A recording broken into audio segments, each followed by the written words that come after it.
আলাইকুম। আজকের এই ক্লাসটি যে তোমাদের নবম দশম শ্রেণীর ফিজিক্স বইয়ের গুরুত্বপূর্ণ একটি চ্যাপ্টার গতি অধ্যায় থেকে তোমাদের সিলেট বোর্ড 2024-এর সমাধান দেওয়া হবে। তো প্রত্যেকটি ক্লাসেই তোমাদের প্রত্যেকটি নতুন নতুন বোর্ডের সমাধান দেওয়া হবে। তো আজকের সমাধানটা হচ্ছে সিলেট বোর্ড 2024। দেখো সিলেট বোর্ড 2024-এ কি বলা হয়েছে। সিলেট বোর্ড 2024-এ বলা হয়েছে 54 কিলোমিটার পার আওয়ার বেগে চলন্ত একটি গাড়ির চালক ব্রেক চাপায়, গাড়িটি 4 সেকেন্ডে থেমে গেল। অর্থাৎ একটি গাড়ি মনে করো চলতেছে, চালকের গাড়িটার বেগ ছিল 54 কিলোমিটার পার আওয়ার। তো গাড়িটা ব্রেক চাপার কারণে 4 সেকেন্ডে গাড়িটা থেমে গেল। আবার দ্বিতীয় গাড়িটার ক্ষেত্রে দেখো, দ্বিতীয় গাড়িটার ক্ষেত্রে কি বলা হয়েছে। দ্বিতীয় গাড়িটার ক্ষেত্রে বলা হয়েছে 18 কিলোমিটার পার আওয়ার বেগে চলন্ত অপর একটি গাড়ি। অর্থাৎ এইটা একটা গাড়ি, এটা আরেকটা গাড়ি হচ্ছে তোমাদের 18 কিলোমিটার পার আওয়ার বেগে চলতেছে। চলার সময় গাড়ির চালক ধীরে ধীরে ব্রেক চাপায়, মানে যে এইটার তুলনায় এটা একটু আস্তে আস্তে ব্রেক চাপছে দেখা 8 সেকেন্ডে গাড়িটি থেমে গেছে। এখন তোমাদের ছোট গ নাম্বারে দেখো কি কোশ্চেন করছে। ছোট গ নাম্বারে দেখো তোমাদের কোশ্চেনটা হচ্ছে কি, প্রথম গাড়িটি 444 মিটার দৈর্ঘ্যের একটি সেতু 30 সেকেন্ডে সমদ্রুতিতে অতিক্রম করলে গাড়িটির দৈর্ঘ্য কত। তোমাদের মাথায় কনফিউশন আসতে পারে যে এইটার সাথে গাড়ির দৈর্ঘ্যের কি সম্পর্ক। তো তোমাদের একটা জিনিস দেখাই আমি। দেখো এখানে সেতুর দৈর্ঘ্য দেওয়া আছে তোমাদের। এটা ধরো একটা সেতুর দৈর্ঘ্য হচ্ছে 444 মিটার, ঠিক আছে। কিন্তু তোমাদের গাড়িটা দেখছো, গাড়িটা হচ্ছে কি তোমাদের যখন সেতুটা অতিক্রম করবে, তোমাদের গাড়ির যে সেতু অতিক্রান্ত দূরত্ব এটা বলে লাগছে তোমাদের হচ্ছে কি এখান থেকে গাড়িটা চলা শুরু করছে, কিন্তু গাড়িটা যখন থামবে ঠিক এই জায়গায় যায় কিন্তু থামবে, ঠিক আছে। এই জায়গায় যায়। তো এইখান থেকে শুরু করে এইটুকুর দৈর্ঘ্য দেওয়া হচ্ছে তোমাদের 444 মিটার। কিন্তু যখন গাড়িটা যাবে 30 সেকেন্ডে যখন গাড়িটা যাবে তখন কিন্তু এইটুকু সহ যাবে, তখন হচ্ছে তোমাদের এইটুকু থেকে এই যে সম্পূর্ণটা থেকে এইটুকুর যখন তোমরা দূরত্ব বিয়োগ করে দিবে, এই সম্পূর্ণটা এই যে এইখানে হচ্ছে তোমাদের গাড়িটা যাবে। কিন্তু তোমাদের সেতুর দৈর্ঘ্য দেওয়া আছে হচ্ছে 444 মিটার। এইখান থেকে এইখানে গেতে হচ্ছে 444 মিটার অতিক্রম করবে। কিন্তু গাড়িটা হচ্ছে যখন 30 সেকেন্ডে যাবে, 30 সেকেন্ডে যাবে তখন কিন্তু এই পর্যন্ত যাবে। অর্থাৎ তোমাদের এইটুকুর দৈর্ঘ্য নির্ণয় করতে হবে। এই যে এইটুকুর দৈর্ঘ্য নির্ণয় করতে হবে তোমাদের। তাহলে দেখো প্রথম গাড়িটা হচ্ছে 54 কিলোমিটার পার আওয়ার বেগে চলতেছে। 54 কিলোমিটার পার আওয়ারকে আমরা এখন কি বলবো, যেখানে সমবেগ বলে দিয়েছে তাহলে এইটাকে তোমরা সমবেগ হিসেবে ধরে নিবা। তাহলে v = 54 কিমি পার আওয়ার, ঠিক আছে। এটাকে যদি তোমরা মিটার পার সেকেন্ডে নাও তাহলে কি করবা ভাইয়া, 3.6 দ্বারা ভাগ করে দিবা। তাহলে তোমাদের মিটার পার সেকেন্ডে চলে আসবে।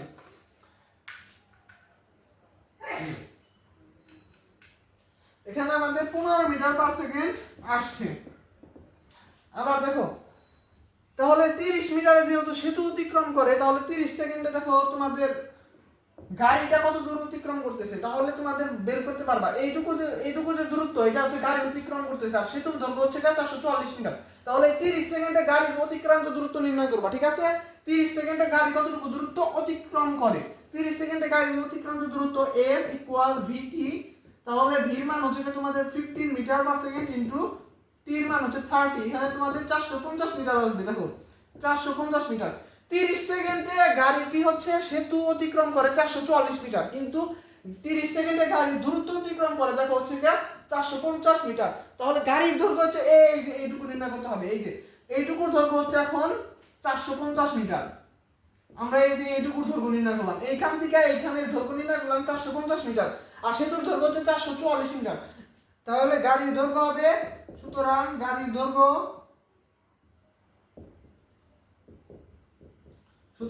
দৈর্ঘ্য হবে তোমাদের হচ্ছে কি এই যে 450 মাইনাস 444 মিটার।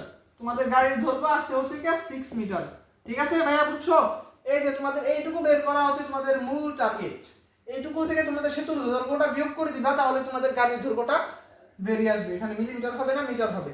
দেখো ভাইয়া বুঝতে পারছো, এটাই হচ্ছে তোমাদের সহজ এবং বিশ্লেষণ সম্পূর্ণ সমাধান। তাহলে তোমাদের এখন বড় ঘ নম্বরে যাওয়া যাক। ঘ নম্বরে কি বলা হয়েছে, ঘ নম্বরে বলা হয়েছে ব্রেক চাপার পর কোন গাড়ি বেশি দ্রুত অতিক্রম করবে। অর্থাৎ এইটা দেখো 54 কিলোমিটার পার আওয়ার বেগে চলতেছে।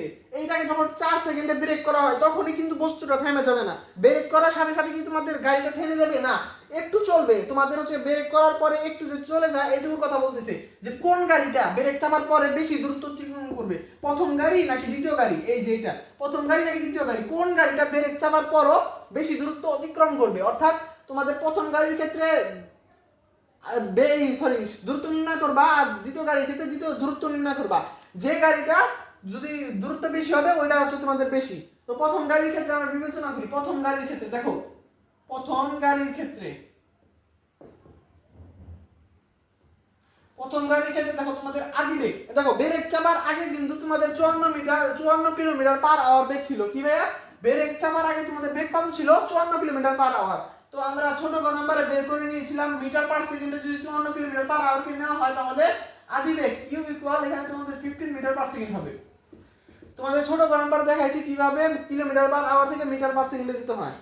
দেখো, আর এখানে তোমাদের শেষ বেগ কিন্তু তোমাদের বস্তুটা থেমে যাবে। ব্রেক চাপার পর কিন্তু গাড়িটা একদম থেমে যাবে, স্থির অবস্থায় শেষ বেগ তোমাদের v equal 0 metre per second. এখানে সময় দেওয়া আছে কিন্তু 4 সেকেন্ডে গাড়িটা থামবে, 4 সেকেন্ডে। অর্থাৎ 4 সেকেন্ড পর গাড়িটা একদম নিস্তব্ধ হয়ে যাবে। তাহলে সময় t ইকুয়াল 4 সেকেন্ড। তাহলে তোমাদের s নির্ণয়ের সূত্রটি তোমরা জানো, s is equal to v plus u divided by 2 into t। তোমাদের s নির্ণয়ের জন্য কিন্তু আরো কয়েকটি সূত্র রয়েছে, কিন্তু তোমাদের এই অঙ্কের ক্ষেত্রে এই সূত্রটাই প্রেফারেবল, কারণ এই সূত্রের মধ্যে সকল মানই দেওয়া আছে। তো s এখানে s1 ধরবা, যেহেতু প্রথম গাড়ির ক্ষেত্রে s1 ধরে নিবা।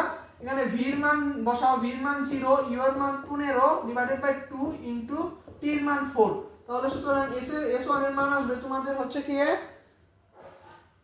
s1 এর মান আসবে 15 ভাগ 2 ইনটু 4 ইকুয়াল 30 মিটার। অর্থাৎ তোমাদের s1 এর মান আসছে হচ্ছে কি 30 মিটার। প্রথম গাড়ি ব্রেক চাপার পরও 30 মিটার দূরত্ব অতিক্রম করবে। এখন দ্বিতীয় গাড়িটার ক্ষেত্রে দেখো, দ্বিতীয় গাড়ির ক্ষেত্রে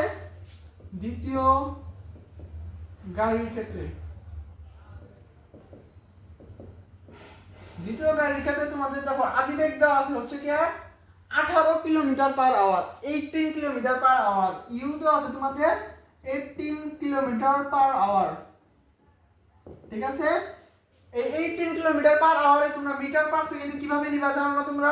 এই যে 18 কে 3.6 দ্বারা ভাগ করে দিবা। 3.6 দ্বারা যদি ভাগ করো তাহলে মিটার পার সেকেন্ডে চলে আসবে।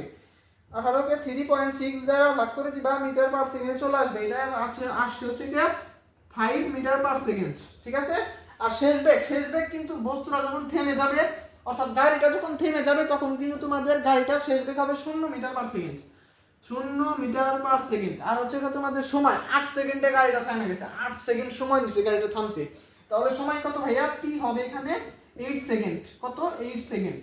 তাহলে আমরা সূত্রটা বসাই দেই, s2 equal v plus u divided by 2 into t। তোমাদের v এর মান হচ্ছে কি তোমাদের 0, u এর মান হচ্ছে কি 5 ডিভাইডেড বাই 2 ইনটু t এর মান হচ্ছে 8 সেকেন্ড। সুতরাং দূরত্ব অতিক্রম করবে 5 ভাগ 2 ইনটু 8, অর্থাৎ এখানে দূরত্ব অতিক্রম করবে 20 মিটার। অর্থাৎ তোমাদের প্রথম গাড়িটা দেখো, প্রথম গাড়িটা s1, এখানে হচ্ছে কি তোমাদের s1 is greater than s2, অর্থাৎ দ্বিতীয় গাড়ির থেকে প্রথম গাড়ি বেশি দূরত্ব অতিক্রম করবে। কোন গাড়ি বেশি দূরত্ব অতিক্রম করবে? s1, অর্থাৎ প্রথম গাড়ি বেশি দূরত্ব অতিক্রম করবে। ব্রেক চাপার পরও প্রথম গাড়ি বেশি দূরত্ব অতিক্রম করবে। তোমরা যদি এইরকম বিশ্লেষণ সহ এবং সহজ সমাধান পেতে চাও তাহলে আমার এই চ্যানেলটি সাবস্ক্রাইব করে রাখো।